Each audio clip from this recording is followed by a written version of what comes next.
I went to the University of Leeds.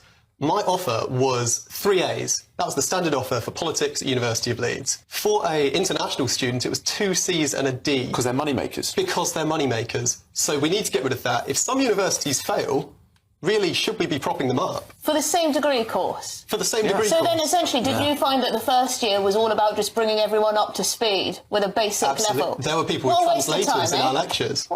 With translators? Yes. Listen, can you hear that? So good to hear the call of birds after winter. So good, so good. And the sun's out. Looking forward to spring and summer. In spite of all what's going on, I'm looking forward to warmer weather. So good, so good. But if you're a student at Cambridge, or if you're a student at Oxford, or many universities in this country, I feel for you. If you're native British and you're a student at Oxford, Cambridge, Manchester, London, I feel for you, because these universities are not educational establishments. We've just had the boat race on the Thames, and the light blues won over the dark blues, and I'm happy to go with the light blues because I live near Cambridge. Used to live near Oxford, so my loyalties were with Oxford then, but now we've moved this way. I'm with Cambridge, so well done, Cambridge. Pity about the coverage by Channel 4. It was subpar. You know, I don't like the BBC, but they've done a decent job mostly of covering the boat race. Channel 4 have made a bit of a dog's dinner of it, but congratulations to Cambridge. Doesn't take away from your victory, but I'm glad for Cambridge, very glad for Cambridge. I'm distracted by my dog over there. Oh, she's having a poo. Lovely, lovely. Just not in front of the camera, okay? Anyway, I feel for you if you are at Oxford or Cambridge, because these used to be the peak of academic excellence, you know, world renowned. People would come over from all over the world to study at Cambridge and Oxford, and they still do. I studied at Oxford, and when I was there, I had Americans who used to say when they left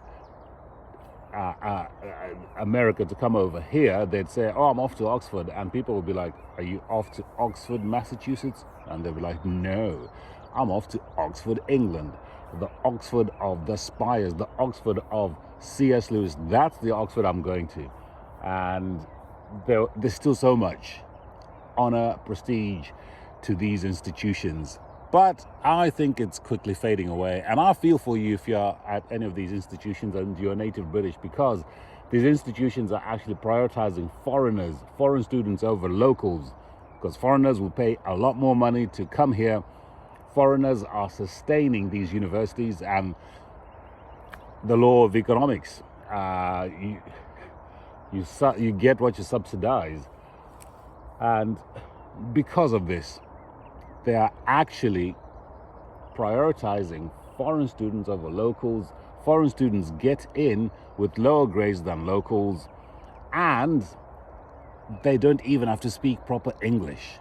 There are many Chinese students over here who do not speak English, are struggling in class. They're having to get interpreters for them, and they don't get as good grades as locals, but they still get preferential treatment because they're paying more money. This is leading to a downgrade of degrees over here. So if you get an MBA from Oxford or an MBA from London, it doesn't quite compete with an MBA from, I don't know, America or Zimbabwe, because in some countries they still uphold academic rigor, whereas over here we are so corrupt as a society that even our academic standards are getting lax and lax. And of course, university is not for everyone. In fact, university should not be for everyone. It should be for the elite. I think a university education should not be for everyone. You don't go to university just to get a degree in gender studies or political theory. There are so many degrees that are not worth the paper they're printed on. It's not a given that everyone should go to university. This is how we've lost our way, one of the ways we've lost our way as a country, where we've insisted that every 18-year-old needs to go to university. Education, education, education, rather than equipping people for adulthood to be productive citizens, not just to see everyone as a unit of work, but rather a complete citizen, a complete British person who knows the heritage of their country, the Christian heritage of their country, who loves their family, loves the community, loves their country, and works to sustain their cultural heritage, rather than how mostly Tony Blair, but the blame is not squarely on Tony Blair's shoulders. We perceive everyone now as a unit of work, whether they are Chinese or British or Zimbabwean, and it doesn't matter where they come from, they can just fit in, whether it's in work or whether it's in education, which is why, when it comes to education, if university education is made available for Chinese students at the expense of locals, it doesn't matter, because we're just education widgets for work. Whether they are Chinese or whether they're British, whether they are English, whether they are Pakistani, whether they are any other nationality, it doesn't matter, as long as the universities are making money. And it doesn't matter if the universities are actually educating British people to be productive in Britain, because what's more important actually is for the universities to make money, to sustain themselves. So universities will make money at whatever cost. They will make money even if it means that Chinese students are preferred over native British. They will make money even if it means that Stormzy will fund places for black people that do not qualify for university over white people that clearly have the grades but are not allowed into university. It's a mess. It's an utter mess. Universities are motivated by money rather than the noble pursuit of education, proper education. And they will destroy educational standards so that they make money. Now, are all universities like that? No, most of them are. And this is why I am so into Selden College, which is a new tertiary education.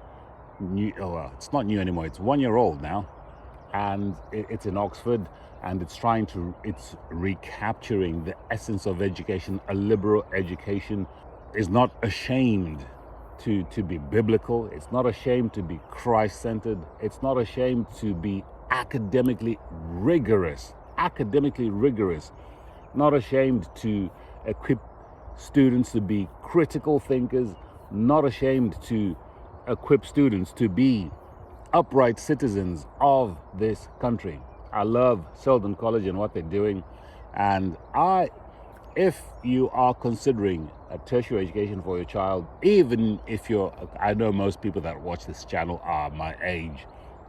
Youngsters are probably watching Minecraft videos or things like that. So if you're a parent and you have a child who's considering tertiary education, do give Selden College a look. Because there's a lot more you could do wrong. Than look at Selden College.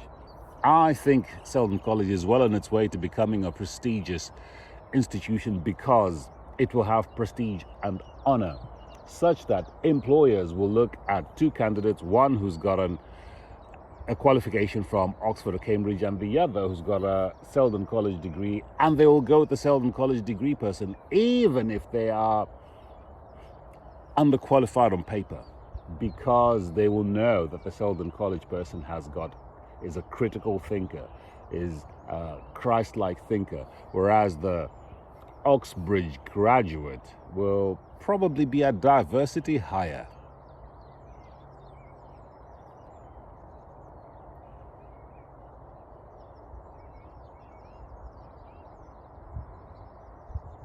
Anyway, I'm off to enjoy the birds.